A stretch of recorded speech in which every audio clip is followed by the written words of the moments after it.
بصوا، مش عارفة اجيبها لكم ازاي، بس ده حلم من احلام حياتي.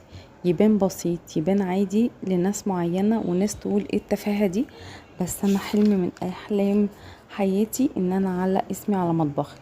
برضو في ناس هتقول مش للدرجة دي يعني. هقول لكم لا، للدرجة دي. انا تعبت كتير جدا جدا فوق ما تتخيلوا، ويعتبر ان انا بدأت من تحت الصفر. عافرت مع الزمن ومع الايام، واستحملت كتير وربيت وشفت ايام ما يعرفهاش غير ربنا سبحانه وتعالى. وقعت وقمت بدل المرة 100، وفي كل مرة برجع اقوى من الاول الحمد لله. عشان جوايا يقين ان ربنا في يوم من الايام هيعوضني خير عن الايام اللي انا شفتها ومريت بيها.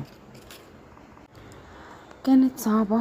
في عز الضلمة كان عندي يقين بالله عز وجل ان انا ما استسلمش، بالرغم ان في ناس كتير احبطوني وقالوا لي انت هتيجي ايه جنب اليوتيوبر الكبار؟ يعني الاكل اللي هتعمليه مصر كلها مش بتعمله. يعني بالرغم من الاحباط ده، انا من جوايا عاوزة اكمل. عارفين ليه؟ عشان اوصل للحلم بتاعي. النهاردة يمكن المطبخ بسيط، يمكن ما يكونش واو، يمكن ما يكونش لو احسن من كده هتقولوا من حقك. هقول لكم فضل ونعمة من الله عز وجل. اكتر من كده، برغم ان مطبخي بسيط ومش واو ومفهوش امكانيات زي المطابخ اللي بنشوفها على النت، بس من جوايا حمد وشكر لله، مش عاوزة اكتر من كده.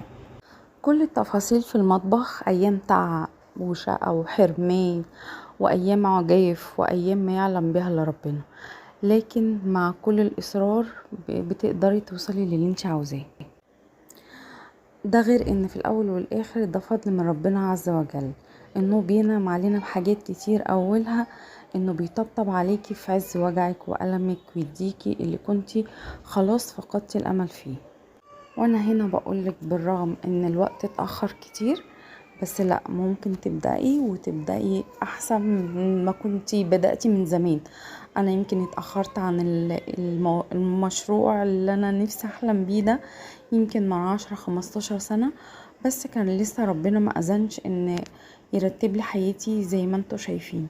كل حاجة في المطبخ انا ده زي ما قلت لكم دفعت تمنها غالي، من تعبي ومن عرقي ومن شقاي ومن صحتي ومجهودي. مفيش حاجة جاتلي بالسهل، ومفيش حاجة جاتلي كده يعني. الحمد لله. فانا حلمت بحاجة والحمد لله ربنا كرمني وعوض وحققت جزء منها. انتوا كمان لو عندك حلم ولازم تسعيله ولازم تحققيه ولازم تجري وراه لحد ما توصلي للي انت عاوزاه. اي نعم،